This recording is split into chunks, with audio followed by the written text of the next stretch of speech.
अस्सलाम वालेकुम। आज हमारे CSS का लेक्चर नंबर 2 है। ठीक है, आप देखें सबसे पहले लेक्चर नंबर 2 पे मैंने राइट क्लिक किया, न्यू फाइल क्रिएट की, index.html। मैंने आपको बताया था CSS जो है हम हमेशा HTML के ऊपर इम्प्लीमेंट करेंगे। अब यहाँ पे मैंने HTML लिखा, टैब प्रेस किया, सेव किया। यहाँ पे हम टाइटल देते हैं, हमने यहाँ पे लेक्चर नंबर 2 कर दिया। ठीक है, लेक्चर नंबर 2 इसको ओपन इन ब्राउजर अगर मैं इसको करूँ और आस्क मी लेटर यहाँ पे आप बेशक कर दिया करें। यहाँ पे देखें टाइटल जो है आपका लेक्चर नंबर 2 आ गया। अब उसके बाद यहाँ पे देखें हम लोग बॉडी के अंदर जो है हम लोग सबसे पहले एक पैराग्राफ लेते हैं जिसके अंदर हमने स्टाइलिंग करनी है। मैंने आपको बताया था आपके पास कोई भी चीज है मतलब HTML के ऊपर ही आप CSS को इम्प्लीमेंट कर सकते हैं। ठीक है, जैसे कि पहले लेक्चर में हमने एक पैराग्राफ लिया था, पैराग्राफ ले लिया, लॉरम लिखा, टैब प्रेस किया, आपके पास वो आ गया, पैराग्राफ आ गया। क्लास को हमने बाद में लिखा पैरा, इसको सेव किया। ठीक है, उसके बाद पी लिखा, फिर से हमने यहाँ पे लिखा लॉरम और लॉरम टैब प्रेस किया, आपके पास पैराग्राफ आ गया। ठीक है, फिर मैंने यहाँ पे दी क्लास और यहाँ पे हम लोग जैसे लास्ट में पहले दी क्लास ले रहे थे हमने वो ले ली।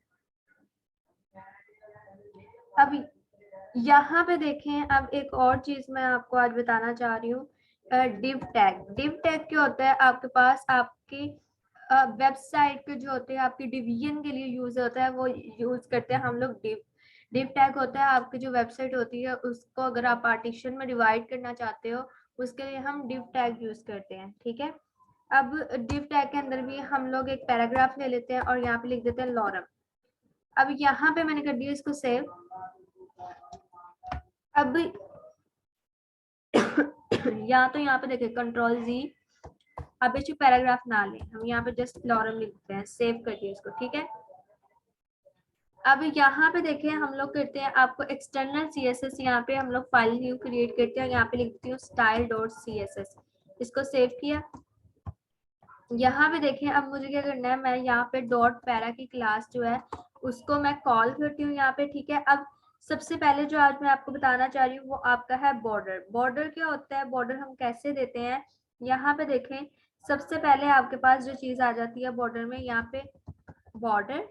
ठीक है, बॉर्डर की सबसे पहले आपकी आती है width. Border width for example मैंने 2 पिक्सल दे दी, इसको सेव किया।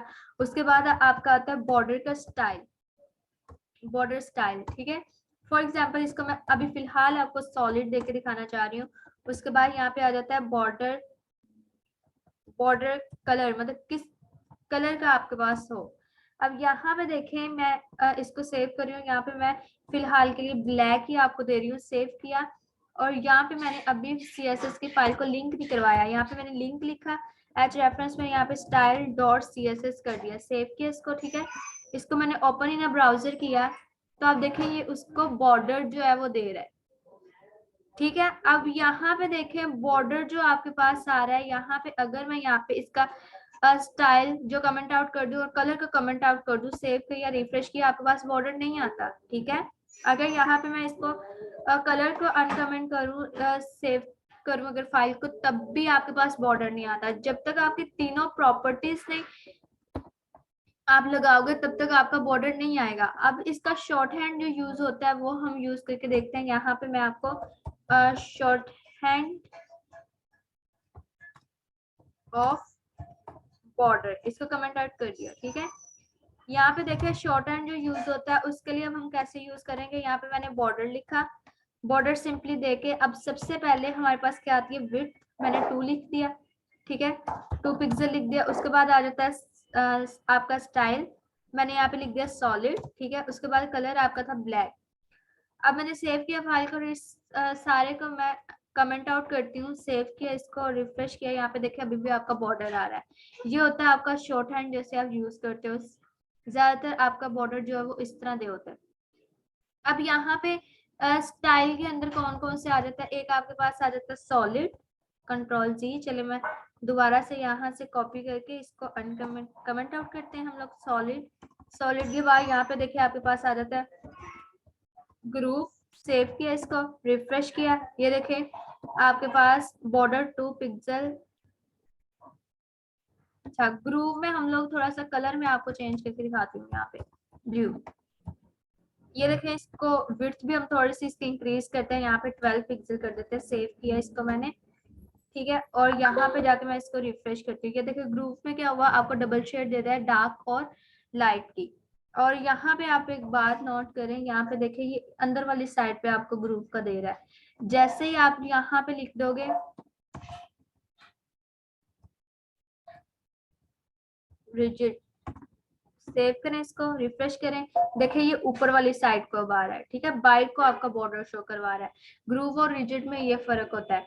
अब यहाँ पे उसके बाद अगर आप यहाँ पे जो और आपके पास आ जाता है वो आपके पास आ जाता है डॉटेड, डॉटेड, सेव किया, इसको रिफ्रेश किया, ये देखिए डॉटेड आ गया, ठीक है। और आपके पास यहाँ पे आता है डबल, ये देखिए ये आपके पास डबल आ गया है, ठीक है। और आपके पास कलर जो आ जाता है वो आ जाता है डैश। इसको सेव किया, इसको रिफ्रेश किया, ये देखें ये हो गया आपके बॉर्डर के स्टाइल्स। बॉर्डर के स्टाइल्स हो गए, उसके बाद आपके पास जो आ जाता है बॉर्डर, यहाँ पे देखें एक तो हो गया ये बॉर्डर, आप हर तरफ सेम बॉर्डर दे रहे हो। अगर आप अलग देना चाहो तो आप वो कैसे दोगे, इसको मैं कमेंट आउट करती हूँ। अब देखें, इसको सेव करें फाइल को, इसको रिफ्रेश करें, अब चारों की तरफ आपके पास कोई बॉर्डर नहीं है। अब मैं सबसे पहले बॉर्डर टॉप, ठीक है, बॉर्डर टॉप, टॉप पे बॉर्डर देते हैं हम। फॉर एग्जांपल यहाँ पे कर देते हैं 12 पिक्सल, ठीक है, और यहाँ पे कर देते हैं हम ग्रुप, और मैं कर रही हूँ रेड। इसको सेव किया, इसको रिफ्रेश किया, रेड कलर का आ गया, ठीक है। उसके बाद यहाँ से मैं इसको कॉपी करती हूँ, यहाँ पे पेस्ट करती हूँ, यहाँ पे मैं लिख लेती हूँ डॉटेड, ठीक है, और यहाँ पे मैं कर देती हूँ ग्रीन। सेव किया, इसको रिफ्रेश किया, देखिए आपके पास ग्रीन आ गया। अब उसी को क्यों चेंज किया जी उसने, यहाँ पे देखिए बॉर्डर टॉप, मैंने वहां पे भी बॉर्डर टॉप कर दिया। अब मैं यहाँ पे लिख देती हूँ बॉर्डर राइट, ये देखिए ये आ गया आपके पास बॉर्डर राइट, ठीक है।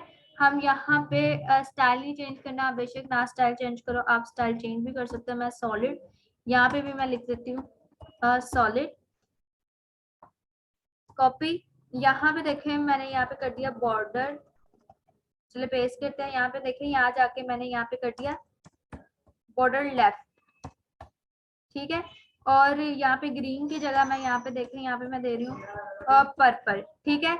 यहाँ पे उसके बाद यहाँ पे मैंने यहाँ पे बॉर्डर लेफ्ट, बॉर्डर यहाँ पे मैंने दे देना है बॉटम, ठीक है। बॉर्डर बॉटम में यहाँ पे देखें सॉलिड है ग्रीन, ग्रीन की जगह हम लोग यहाँ पे लिख देते हैं, आप कोई भी कलर दे रहे हैं, हम मैं यहाँ पे ब्लैक दे रही हूँ। यहाँ पे सेव किया मैंने, इसको रिफ्रेश किया, ये देखिए आपका जो कलर है वो चारों तरफ आप कह ले चेंज हो रहा है। आपका बॉर्डर जो है चेंज हो गया चारों तरफ। अगर आप इस तरह बॉर्डर देना चाह रहे हो, और बॉर्डर जो है आपका, आप स्टाइल भी चेंज कर सकते हो, जैसे मैं पहले स्टाइल चेंज करके दे रही थी चारों तरफ, ठीक है। ये हो गया कि हम बॉर्डर कैसे देते हैं।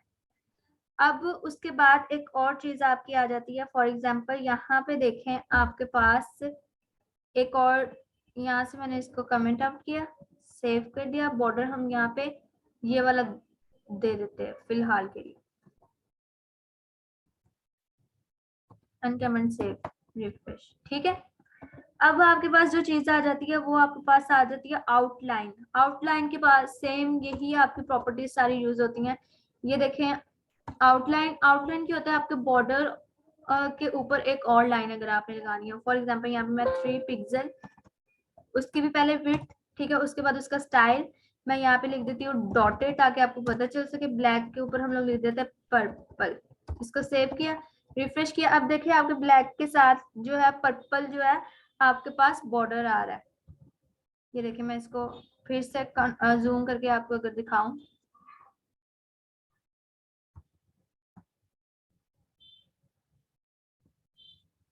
ये देखिए, ठीक है। अब यहाँ पे आपके बॉर्डर और आपकी आउटलाइन जो है बिल्कुल साथ आपके आ रही है। इसमें अगर आपको स्पेस चाहिए होगी वो आप कैसे लोगे, आप यहाँ पे उसके लिए प्रॉपर्टी यूज होती है आउटलाइन ऑफसेट। आउटलाइन ऑफसेट में क्या होता है, यहाँ पे देखिए मैंने 7 पिक्सल कर दिया, सेव किया, इसको रिफ्रेश किया। अब यहाँ पे 7 पिक्सल आपको सही से नजर नहीं आया, ठीक है। यहाँ पे देखें आउटलाइन में यहाँ पे 17 पिक्सल जो है वो करके दिखाती हूँ, रिफ्रेश किया, अभी भी नजर नहीं आया। अब यहाँ पे मुझे करना क्या है, यहाँ पे देखें आउटलाइन जो ऑफसेट है आपको इम्प्लीमेंट नहीं हो रहा। यहाँ पे सबसे पहले हम लोग क्या करते हैं, इसकी जो विड्थ है, ठीक है, मैंने यहाँ पे देखे 500 पिक्सल कर दी। पहले मैं आपको बताती हूँ। अब यहाँ पे इसको मैंने दे रही हूँ हाइट, हाइट भी मैंने इसकी कर दी 500 पिक्सल।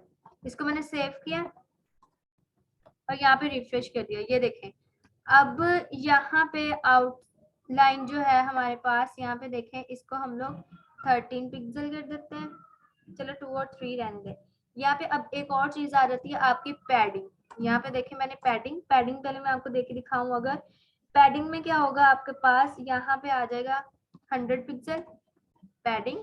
रिफ्रेश किया, ठीक है, ये देखिए आपके पास पैडिंग आ गई। अब देखें जो उसकी पहले हमने विड्थ दी है उसकी, वो भी साथ साथ इंक्रीज हो रही है।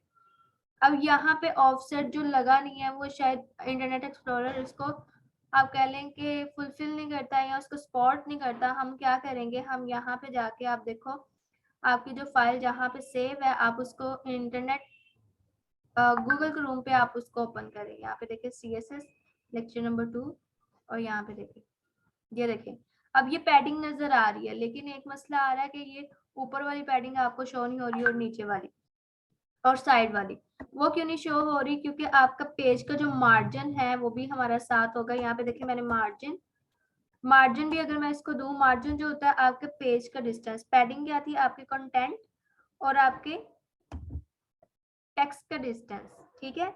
अब देखें यहाँ पे मैंने मार्जिन जो है, मार्जिन भी मैं यहाँ पे 40 पिक्सल दे रही हूँ। यहाँ पे सेव किया, इसको रिफ्रेश किया, ये देखिए अब इधर को हो गया, ठीक है। अब 40 पिक्सल भी अगर हम यहाँ पे 70 पिक्सल दे देते हैं, रिफ्रेश और दे देते हैं, यहाँ पे 100 दे देते हैं सी। अब यहाँ पे देखिए इसको हम ऊपर करते हैं, ये देखें चारों तरफ से ये पैडिंग दे रहा है, नीचे आपका जो आ रहा है उससे भी दे रहा है, इससे भी।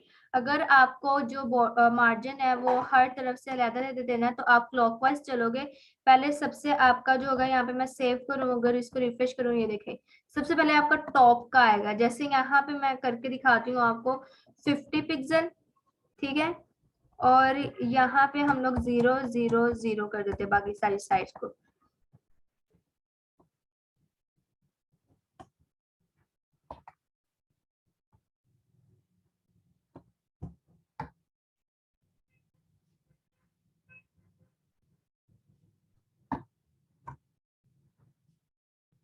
चलो गए यहाँ पे 50 पिक्सल और यहाँ पे भी 50 पिक्सल। अब यहाँ पे देखिए हुआ क्या है, 50 पिक्सल पे यहाँ पे उसने पहला जो 50 पिक्सल था वो आपको, आप यहाँ पे देखें इसको मैं 0 करके दिखाती हूँ आपको, रिफ्रेश किया, यहाँ पे देखें आपको जो पहला पिक्सल है वो आपको हॉरिजेंटली मतलब आपको ऊपर और नीचे से आपको मार्जिन दे रहा है, ठीक है। जब आप एक और यहाँ पे 50 पिक्सल का ऐड करोगे वो आपको हॉरिजेंटली देगा लेफ्ट और राइट से आपको। अब यहाँ पे देखें आपके पास एक तो ये हो गया। अगर मैं एक और 100 पिक्सल करूं, अभी वो आपको नजर नहीं आएगा क्योंकि हमारे लेफ्ट और राइट पे कोई कुछ है नहीं, इसलिए उसको हम नेक्स्ट वीडियोस में देख लेंगे। अब यहाँ पे देखो मार्जिन आ गया, ठीक है। मार्जिन के बाद अब आपने एक बात नोट की है कि आपका जहां तक इसकी विड्थ थी, अगर मैं इस सारे को मार्जिन को कमेंट आउट कर दूं, पैडिंग को कमेंट आउट कर दूं, ठीक है, आउटलाइन को कमेंट आउट कर दूं, इसको भी कमेंट आउट कर दूं, सेव किया, इसको रिफ्रेश किया, आपकी विड्थ जो है वो इतनी है। जैसे जैसे सारा कुछ आपने इम्प्लीमेंट किया, आपको जो कह लो कि स्पेस जो है वो आपका पैराग्राफ ज्यादा ले रहा है। क्यों ले रहा है, क्योंकि यहाँ पे देखिए आपने 2 पिक्सल का बॉर्डर दिया, वो 500 की विड्थ के अंदर 200 भी ऐड कर रहा है, ये 17 पिक्सल का ये भी आपका ऐड कर रहा है, ये 3 पिक्सल की आउटलाइन ये भी ऐड कर रहा है, और ये 12 पिक्सल का हमने बॉर्डर लगाया वो भी, वो कंट्रोल जी फिर से, ठीक है, वो भी वो इंक्लूड कर रहा है ये 2 पिक्सल वाला, और ऊपर से जो 100 पिक्सल की पैडिंग थी वो भी इंक्लूड कर रहा है। ये 50 पिक्सल की जो हमने पैडिंग दी वो भी सबको इंक्लूड करके वो क्या करता है, वो आपका जो साइज है वो इंक्रीज कर देता है। लेकिन हमें चाहिए कि जितनी हमने उसको विड्थ दे दी है उतने में रखते हुए सारी की सारी हमारी CSS को कंप्लीट करे। तो उसके लिए आपकी प्रॉपर्टी होती है बॉक्स साइजिंग। उसको आपने कर देना बॉर्डर बॉक्स, मतलब हमारा जो बॉक्स है उसके अंदर रहते रहते सारी कुछ इंप्लीमेंट हो। देखिए अब उतना ही रहा है, उतनी उसकी विड्थ रही है और सारा का सारा उतनी ही स्पेस में उसने इम्प्लीमेंट की है। ठीक है, अब आपके पास एक और प्रॉपर्टी आ जाती है। फॉर एग्जांपल यहाँ पे देखें, आपके पास हाइट जो है, मैं अगर यहाँ पे इसकी हाइट किधर गई, यहाँ पे 100 पिक्सल करती हूँ, इसको रिफ्रेश किया, ये देखिए आपका डाटा जो है ओवरफ्लो कर गया। जब डाटा आपके डिव से बाहर आ जाए, इसको हम कहते हैं कि ये ओवरफ्लो कर गया। अब ओवरफ्लो को कंट्रोल करने के लिए हमारे पास जो प्रॉपर्टीज यूज होती है, एक तो आपकी आ जाती है ओवरफ्लो की वैल्यू में हम लिख सकते हैं हिडन, मतलब जो डाटा ओवरफ्लो हो रहा है वो आपको नजर ही ना आए, हाइड हो जाए। लेकिन इस तरह अक्सर अच्छा नहीं लगता, जैसे अभी देखिए यहाँ पे अच्छा नहीं लग रहा। एक आपके पास यहाँ पे ओवरफ्लो का आ जाता है कि जो आपके पास आ रहा है वो हम स्क्रॉल कर दें। अब देखें स्क्रॉल का ये बटन मतलब आपके पास स्क्रॉल बार तो आ गई, लेकिन यहाँ पे हमारा वर्टिकली नहीं अभी ओवरफ्लो कर रहा, हॉरिजेंटली ओवरफ्लो कर रहा था। हमें जस्ट ये ओवरफ्लो जो है हॉरिजेंटली चाहिए होगा, लेकिन ये वर्टिकली हमें यहाँ पे ऑटोमेटिकली दे रहा है। ये हमारी क्या ले वेब पेज को इतना अट्रैक्टिव नहीं बना रहा। फिर हम लोग यहाँ पे दोबारा से ओवरफ्लो, यहाँ पे मैं कर दूंगी, आप देखें यहाँ पे आप अगर इसको ऑटो करके देखते हो तो आपके साथ यहाँ पे देखें, अगर आपका हॉरिजेंटली डाटा फ्लो किया है तो हॉरिजेंटली आ रहा है। जैसे अगर आपकी कह लें कि सॉरी ये वर्टिकली हो रहा है तो वर्टिकली आ रहा है, अगर हॉरिजेंटली होता तो हॉरिजेंटली भी स्क्रॉल बार देता। अब हॉरिजेंटली कैसे आता है, अगर आपने इसके अंदर जाके इमेज लगाई होती, फॉर एग्जांपल इस पैराग्राफ के अंदर जाके मैंने इमेज लगा दी, हम यहाँ पे हमारी इमेजेस पड़ी होंगी, यहाँ पे मैं लगा देती हूँ bs2.jpg, सेव किया मैंने, इसको रिफ्रेश किया, ये देखिए आपका डाटा जो ओवरफ्लो कर रहा है वर्टिकली भी। ये आपकी इमेज भरी थी, ये देखिए, ठीक है, ये देखिए ये सारे, तो उसने क्या किया, यहाँ से भी आपको स्क्रॉल दे दिया। अब यहाँ पे हम लोग इसकी वैसे कंट्रोल कर लेते हैं विड्थ 100, ठीक है, वो देखो छोटी हो। अब डाटा ओवरफ्लो नहीं कर रहा वर्टिकली तो उसने नहीं दी। ठीक है, ये चीजें जो होती हैं ये आपकी होती हैं कि आप कैसे टेक्स्ट को जो है ओवरफ्लो करने से बचा सकते हो। अब यहाँ पे हमारे पास आ जाता है मिन हाइट और मैक्सिमम हाइट।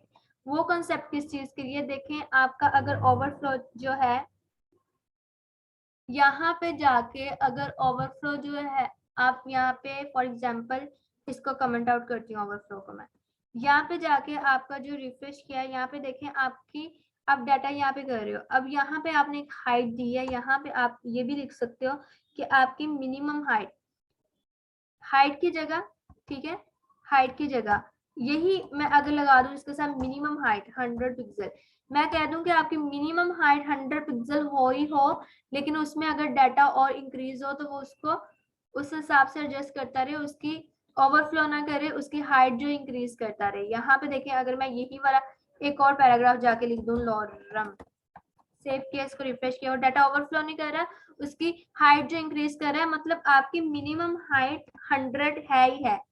अगर ये सारा डाटा मैं यहाँ से देखें, इतना सारे का सारा कंट्रोल एक्स कर दूं, इसको सेव करूं, इसको रिफ्रेश करूं, अब देखें ये इतना सा डाटा है, लेकिन वो मिनिमम हाइट उसको इतनी देगा ही देगा।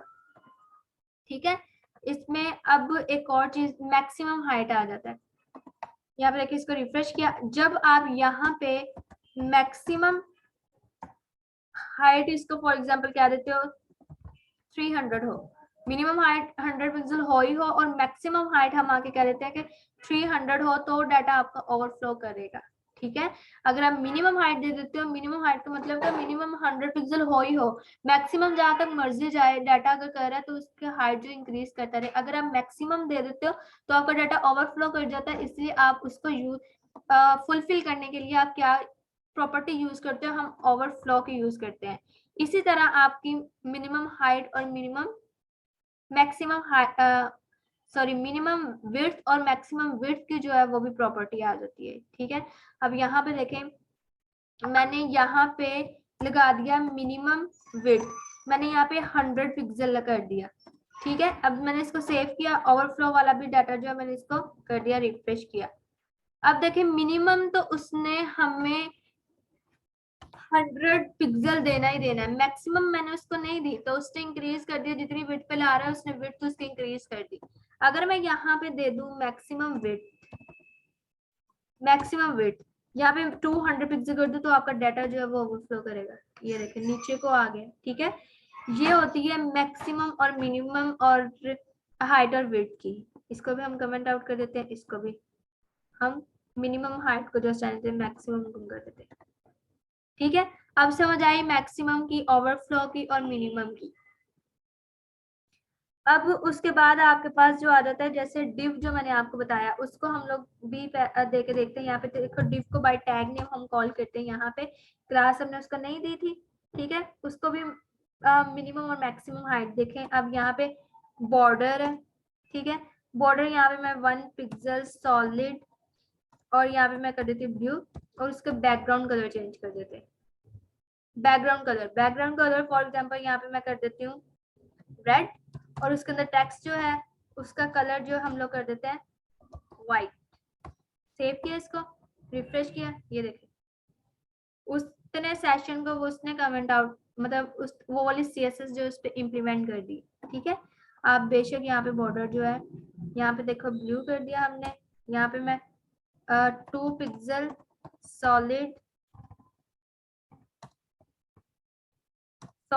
ग्रीन, इसको सेव किया, रिफ्रेश किया, ये देखें अब क्या हुआ है। यहाँ पे मैं थोड़ा सा इंक्रीज करके दिखाती हूँ। यहाँ पे 12 कर देती हूँ, 12 12 24 कर देती हूँ। ये देखिए आपका बॉर्डर ही नहीं लगा, क्यों? क्योंकि आपको इस तरह एक साथ आप 2 बॉर्डर जो है वो नहीं लगा सकते, ठीक है। मैंने ये भी लगाना था कि आप चाहोगे कि आप मल्टीपल कलर्स का ऊपर लगा लो, ऐसा चाहिए तो आप ऊपर आउटलाइन लगाते हो।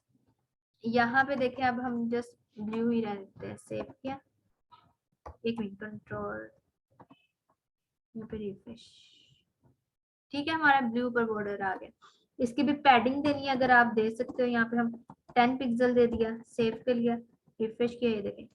ज्यादातर जो हम यूज करते हैं वो आगे जाके हम div ही यूज करेंगे। div में हम लोग अपने CSS की अपनी मतलब बॉडी की जो है वो हम डिवीजन करेंगे, ठीक है।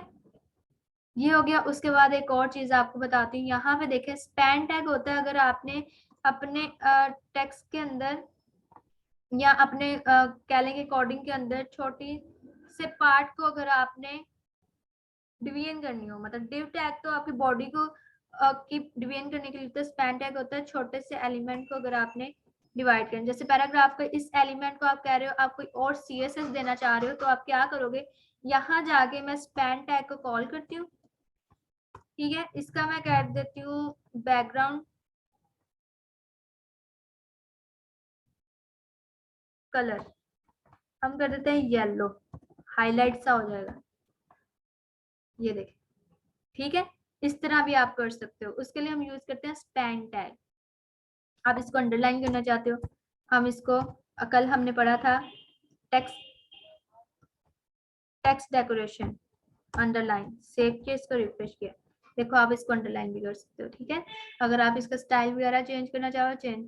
छोटी डिवीजन के लिए हम स्पैन टैग यूज करते हैं, जब बड़ी डिवीजन में हमने CSS करनी हो हम div टैग यूज करते हैं, ठीक है। ये हो गया आपका लेक्चर नंबर 2 CSS का।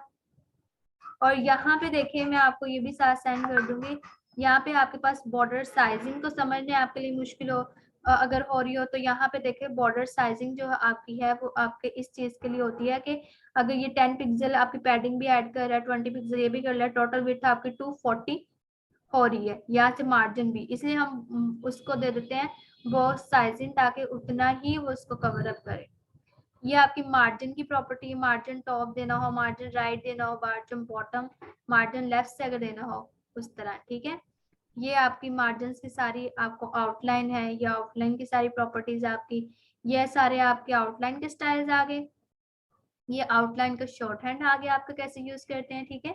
और ये आपका ओवरफ्लो का जो मैंने आपको बताया फिक्स्ड हाइट जैसे मैक्सिमम हाइट हम उसको दे देते हैं, और ये उसकी सारी प्रॉपर्टीज, ठीक है। ये आपकी पैडिंग का आ गया, ये पैडिंग की प्रॉपर्टीज आ गई आपकी, और ये पैडिंग का शॉर्ट हैंड आ गया आपके पास। और बस अब यहाँ ये भी मैं आपको साथ सेंड कर देती हूँ, और इसका भी काम जो है वो आप सबमिट करवाना।